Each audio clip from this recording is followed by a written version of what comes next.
They'll probably cut this bit. A minute's silence for a great titan of British politics. Yes.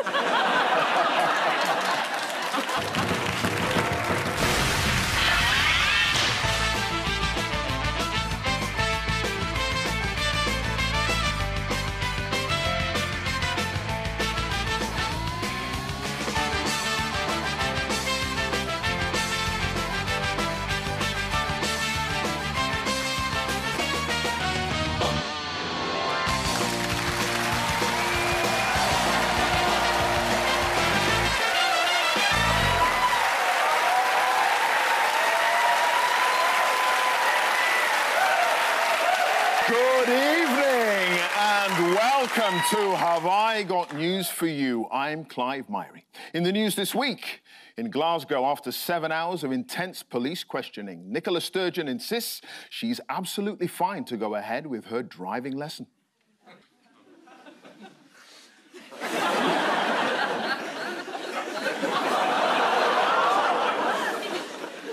After being found by the House of Commons committee to have lied repeatedly, Boris Johnson takes the opportunity to deny that he's ever been jogging or that he has a dog.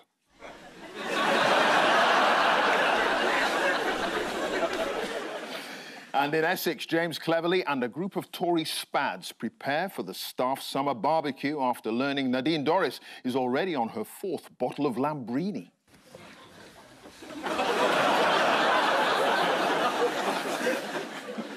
On Ian's team tonight is a comedian who, when asked recently how he would describe himself in 3 words, said, bends the rules. Now, if he had used 4 words, I'd have believed him. Please welcome Munya Chihuahua.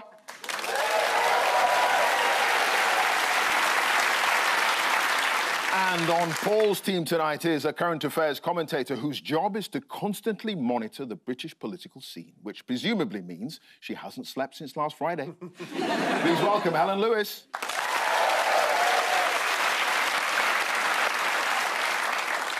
Now, there have been so many big news stories since we were last on air.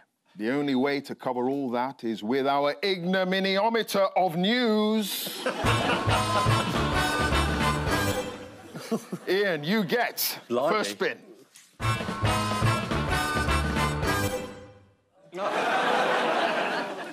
Well, this round should be reasons to be cheerful. Yes, it's been a terrific day. The sun's out and so's he.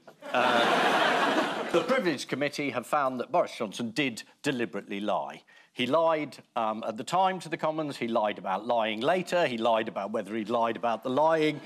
He lied at every point and he ended up calling the committee liars. And then he got a terrific tantrum. Said it was a witch hunt, which it isn't if you are a witch, you know. And everyone has behaved incredibly badly except himself. But he's gone. He's gone. Helen, you're looking.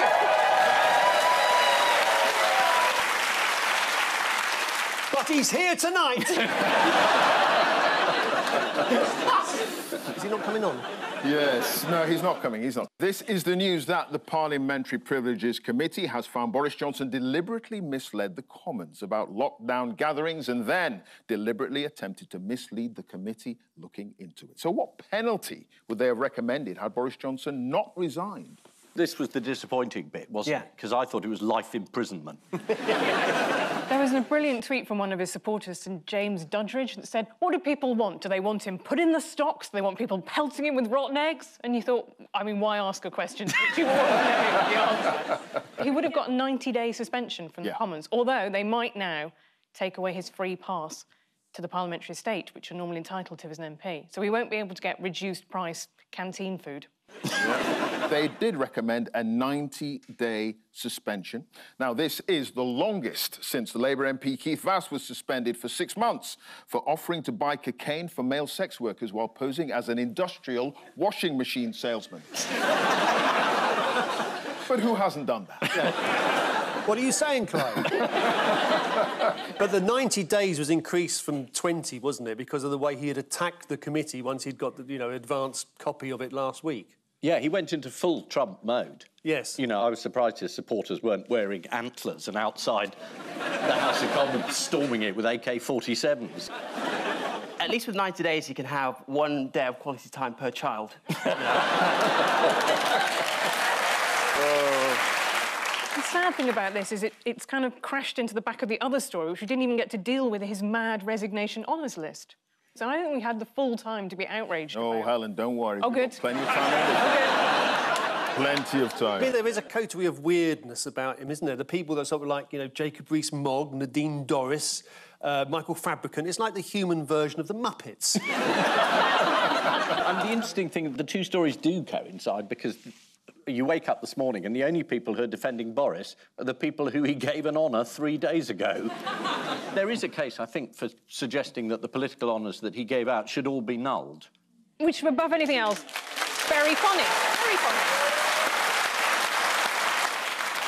What did Mr Johnson say when he resigned as an MP last week? This was the kangaroo court, was it? Was that the line at the time? I don't know what a kangaroo court is, but whenever I hear it, I feel like he's hinting that he's going to be on I'm a Celeb next year. Is it a court run by kangaroos or Yeah. one that judges kangaroos?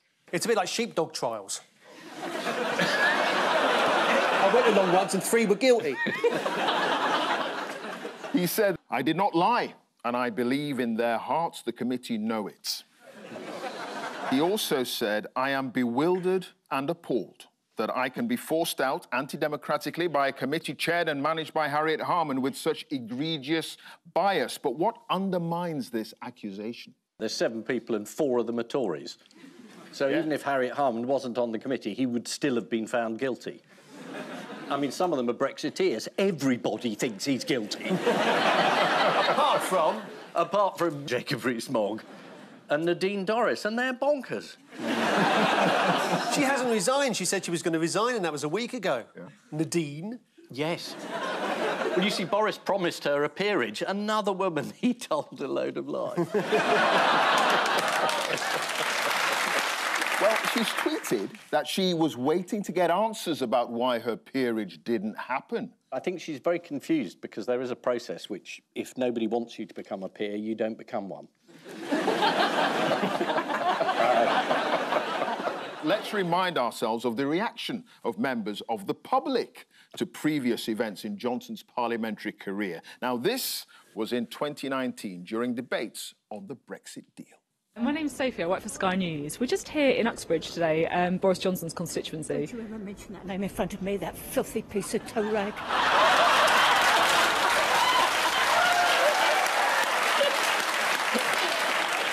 This was after his resignation as Prime Minister last year. Excuse me, sir. Sorry to disturb. I'm from BBC Newsnight. Just wondering what you think about Boris Johnson resigning today. I want him to go. He's a pain in the arse.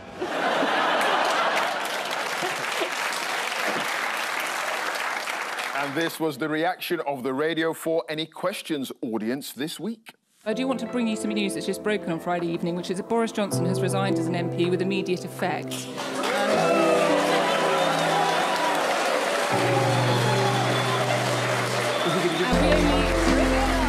We only have...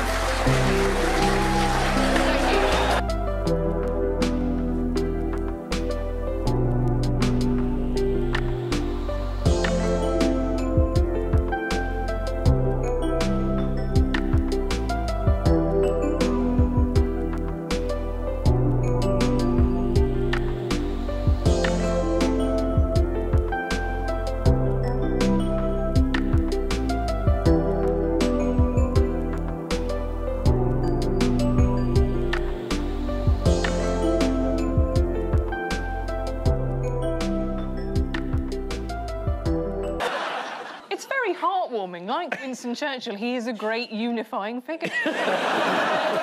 What exciting opportunity has been offered Boris Johnson since he resigned? OnlyFans. What's that? You won't be laughing when he's making more than his Telegraph columnist salary selling pictures of his feet. Yeah, why did it have to be his feet? It's always his feet on You had a OnlyFans. specific vision in mind there. The heart wants what it wants, mate. Nigel Farage has suggested teaming up with Boris Johnson to form a new party. According to The Guardian, Farage claimed up to 10 sitting Tories could join them. Wow, said the Lib Dems. Everything Johnson touches turns really to shit, really. And, you know, the honours system is the last of them. Normally, we go through the honours list looking for people who are dodgy. This year, we went through looking for anyone who wasn't. I mean, the people he gave honours. There was a bloke called Party Marty. I wonder what he was in charge of. My favourite of all the honours is the one for the parliamentary hairdresser, the one who did Boris Johnson's hair. She got an MBE. Imagine what she could have got if she'd been any good. Michael Fabricant is now...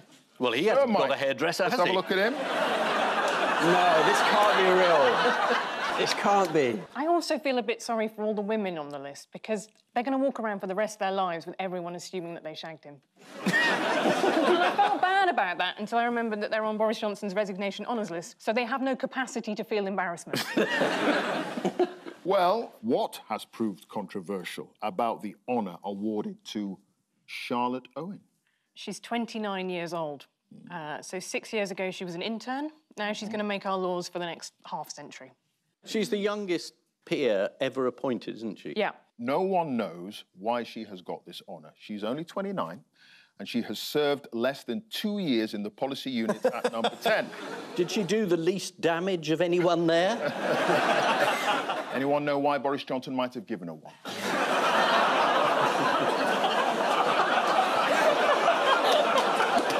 Given her a peerage. That is what I You'll remember you were there for the end of Clive Myrie's career. Yeah. Or the beginning of a new rise. There was another big select committee this week, and it was the grilling of ITV bosses over the Philip Schofield business. What was the most embarrassing question they had to deal with? Who is Philip Schofield? Is Boris Johnson taking over this morning? Is it going to be him and Holly? In a year's time, she can say, he lied to me. That was a really good impression, actually. I thought that was Holly Willoughby, I really did. ITV boss Kevin Ligo was asked at this committee, is it true that the production team on This Morning referred to their audience as Tower Block Tracy? Oh. I wonder what they'd call the audience of this show. This is the news that the Parliamentary Privileges Committee has found that Boris Johnson deliberately misled the Commons. Amidst all the chaos and political machinations, Rishi Sunak has proved himself an extremely capable Prime Minister, one could almost say statesmanlike, if one in return was called, I don't know, Lord Myrie of Kensington. Boris Johnson has given a knighthood to his loyal supporter, Jacob Rees-Mogg. Usually the only gong he gets excited about is the one Nanny strikes to say his fish fingers are ready. Boris Johnson's resignation honours list has caused massive controversy. Could have been worse. His first draft included Lord Schofield. Also receiving an honour is Tory MP Conor Burns, who famously walked in on Boris in a compromising situation in the Foreign Office. He's now to receive a knighthood, so will soon be adopting a similar position to the one he found Carrie in. Are you looking to move on from your current position on the BBC? Right. Paul, time for your spin on the ignominiometer of news. It's Donald Trump, and the case is about to start because he's been accused, shall we say, of removing a lot of documents from the White House at the end of his presidency. One lawyer said that he's in serious trouble because, essentially, they've got evidence of him admitting that he was doing it, and he knew he shouldn't have done it. Bang on. He appeared in court in Miami this week, the first ever president to face federal charges for mishandling classified documents and lying to investigators. There are pictures of boxes of documents in Trump's residences, specifically in the bathrooms. Oh, wow. That is a flex, though. Imagine being able to walk out and be like, give it 5 minutes, classified. He is repentant, unrepentant. I'll do that again. Yes. Never mind that. Yeah. He is unrepentant. Oh, I thought he was repentant. Yeah? No. Here's his speech. Giving both sides of the story. That's right. That's right. Here he is with his speech after his court appearance. Yes. I did everything right and they indicted me.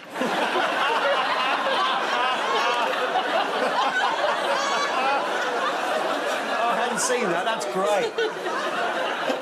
Why would they want to do that?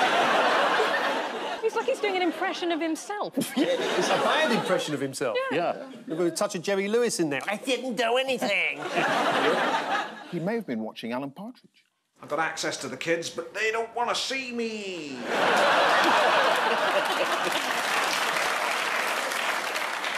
Jack Smith is the prosecutor who's brought these charges against Trump. His official title is Special Investigative Counsel of the Department of Justice. What does Trump call him? We don't know, Clive. Tell us. Don't know? I'll tell you what he calls him. Yeah. He calls him a deranged psycho. He's having real trouble recruiting lawyers, but one of them is called Boris Epstein. Oh, Lord. That is losing the name lottery. Nice to be able to try out my Sean Connery impression. Epstein. Not as good as his Holly Willoughby. Yeah. I'm surprised you tried it after that. Are you OK? He's done it again! He's done it again! What's to stop Trump claiming that these documents weren't classified because he had declassified them when he was president? Are you allowed to do that as president? You just say, it's up to me. That's what he claimed. He said in one interview a little while ago that all he had to do was think that they were unclassified and they immediately became unclassified. Oh, right, that's brilliant. Yeah. A journalist and publisher met him to discuss a book they were writing, and they recorded the meeting. Now, according to The Guardian, Trump brought up secret documents multiple times, including showing those present a classified plan of attack against foreign country A. Possibly Iran. Oh, wow. No, it must be Australia, surely. This led to a conversation between Trump and a staffer discussing that he was holding on to classified documents. Trump said, see, as president, I could have declassified it. Now I can't, you know, but this is still a secret. Then, on the recording, there is a rustling of papers, and Trump says, secret, this is secret information. Look at this. Oh, my God. So what might be Mr. Trump planning now? Maybe he's working with Netflix to introduce Orange is the New Orange.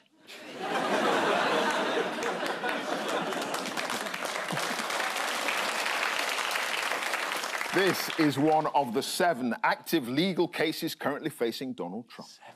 Trump supporters gathered outside the courthouse, including this man. Unfortunately for him, that's his lawyer. At the courthouse, Trump had his prints taken, which were then run through the FBI computer to check for outstanding arrest warrants, at which point the machine exploded. Munya, here's the ignominy-ometer of news. All right, Silvio Berlusconi, old Scony. So, he had quite the career, and he's now gone to join the Bunga Bunga party in the sky. I was quite worried, because when I heard that a rich white guy who'd allegedly had sex with a minor was dead, I thought, for God's sake, not another royal funeral. But, Can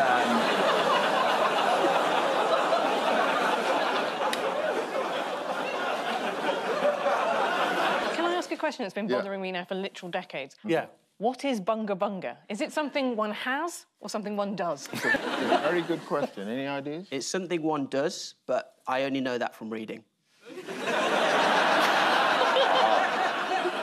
Spoken like you were at the Commons Privileges Committee. OK, let's look back over his career. So, fingers on the buzzers, team. Yeah. Bring the lights down.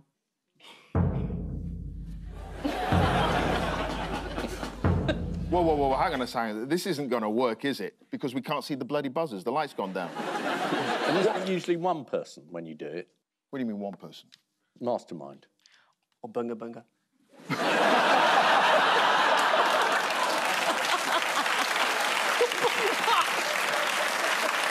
What did Berlusconi find out while he was hosting a UN conference on organised crime in Naples? He was in charge of it. You're not too far away, actually, while hosting the... He was in charge of it. Yeah, while hosting the UN conference on organised crime, he was informed that he was under investigation for bribing the tax police. Here's a picture taken in 2004. OK, now, What is on Berlusconi's head? It's a hair transplant under there. I thought you were going to ask, what's his left hand doing? The bandana was to cover a recent hair transplant, Helen. You were right. He was an extraordinary figure, and the only person who, when he died, said what a brilliant person he was Putin. Yes. Which is probably a measure of the man. Mm-hmm. Here they are together. Is that his hair after the transplant? This is the death of Silvio Berlusconi. Tony Blair famously stayed at Berlusconi's luxury villa in Sardinia, according to The Independent. Sherry Blair described her evening at Silvio's villa as the best of her life. Though Tony was less happy about the threesome. It's goodbye, Clive, isn't it, really? One girl that Berlusconi was accused of having an illicit affair with was an exotic dancer called Ruby the Heart Stealer. A more honest nickname than Jennifer the IT consultant. Helen, here's your spin on the ignominiometer of news. I'm going to take a wild stab in the dark and say that's Nicola Sturgeon. Yeah, you might be right there. She was arrested on Sunday. And the best thing about that was on Saturday she passed her driving theory test and she didn't get a very good score on hazard perception. And all of this is about whether or not there was embezzlement in the SNP party funds and used to spend on a motorhome, which made me think, you are a motorhome expert. Yeah, I am, yeah. Were you to embezzle party funds to buy a motorhome? I would certainly do that, yeah. Is that the one that you buy? Yeah, I think so. I think it was very, very comfortable in its price range. And... On Sunday, Sturgeon was questioned by police for 7 hours, presumably as she refused to give a straight answer to the question, how will an independent Scotland fund itself when the oil runs out? Who's certain that Sturgeon will be cleared? She is, and her husband. Yeah, but also the ex-SNP communications chief, Myrie, who stood down after a row over inflated members' numbers. He said he was so certain there will be no charges after the investigation that he was prepared to bet £5 on it. Wow. Don't spend it all at once, Myrie. According to The Times, following their former leader's arrest, the SNP agreed to send Nicola Sturgeon some flowers, though eyebrows were raised when the new party treasurer produced a handwritten florist receipt for £600,000. Now, here's a bonus spin on the ignominiometer of news. Flakes. Flakes, yes. Oh, that was last week's story. Was it? What about crumbling flakes not standing up to the new flakes that are coming along and they're all crumbly and people have to put them crumbling on top of the ice cream instead of sticking them in like that? This is an ongoing issue. The flake was once advertised as the crumbliest, flakiest chocolate. Yeah. But why are ice cream van owners now steering clear? It's too crumbly. They've changed the recipe. You open up the box of flakes and it's just all loads of crumbly bits. All right, smart ass. Where's the production now? What do you mean, smart ass? Come on. You host a show where you try and sort of get intelligent people asking questions. What do you say? Oh, smart ass, you got 12 out of 12. Yeah, special subject, smart horse. Yeah. Sheffield. No, Egypt. Egypt? Egypt. Abroad. Yeah, they make it abroad. Yeah. And it's too damn flaky now. That's the problem. So you've got 10 questions right on William Pitt the Younger, smart ass. Sorry, Clive, I got very angry then. Oh, dear. So how do ice cream sellers feel about it all? They're angry. Yes. And upset. Yes. They've got to sprinkle it on the top instead of sort of like there. Can I have a flake, please? No, you can't. Smart ass. According to The Guardian, one owner said, you can't give someone a 99 with a broken flake. It's embarrassing for an ice cream man. Mate, you call Mr. Whippy. Why don't you just put a twirl in it? Oh, yeah. There are issues when it comes to the torque of a twirl, though. Ah. If you're biting into it, it stays solid. So we found your mastermind subject, then. I knew we'd get there. Time now for the missing words round. And we start with man in Falmouth pays £34 for Indian takeaway, but what? I think I know this. Didn't it shut? He tried to order it and they said it would go through and then he turned up and there was the takeaway had closed all the doors or something. Boom! Oh. Restaurants has closed down. Look at that. Yeah. Oh, well done. Absolutely right, Helen. Here is disgruntled takeaway customer Ian Grant. A man ordered a curry using a Cornish delivery app. I'm guessing Deliveroo. Oh, dear. Well, there's BBC Cornwall gone.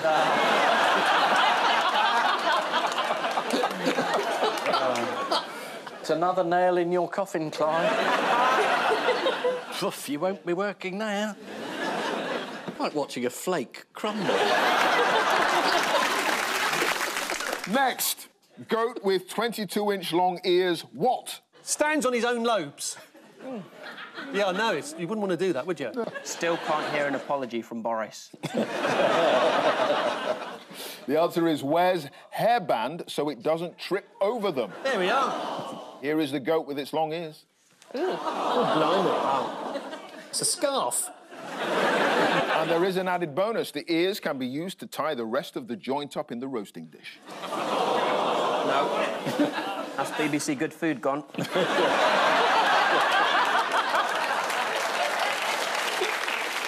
And finally, man who lived underwater for 100 days finds what? Wife has run off with the plumber. Man who lived underwater for 100 days finds Nemo. Is it Rebecca Vardy's mobile phone? Oh. Well, he finds he has shrunk by ½ an inch. Oh. Which bit of him is he measuring? Yeah, that's his own business. So, the final scores are Ian and Munya, you have 4 points. And Paul and Helen, 6 points. Well done.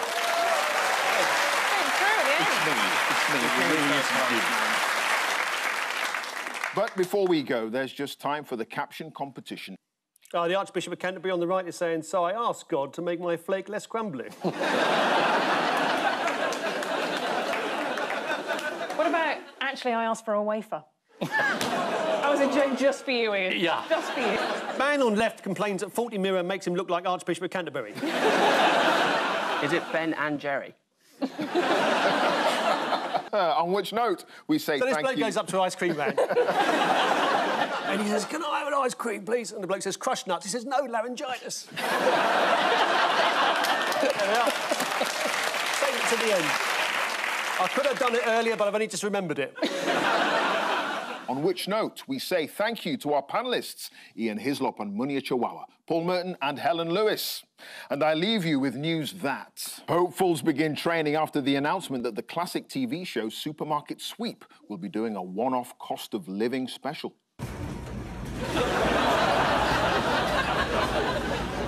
On a secret volcanic island off the coast of Japan, Mrs. Blofeld arrives home to find her husband missing and screams coming from the shark tank.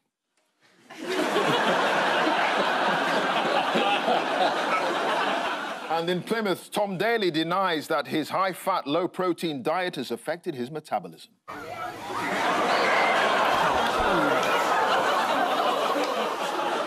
Good night.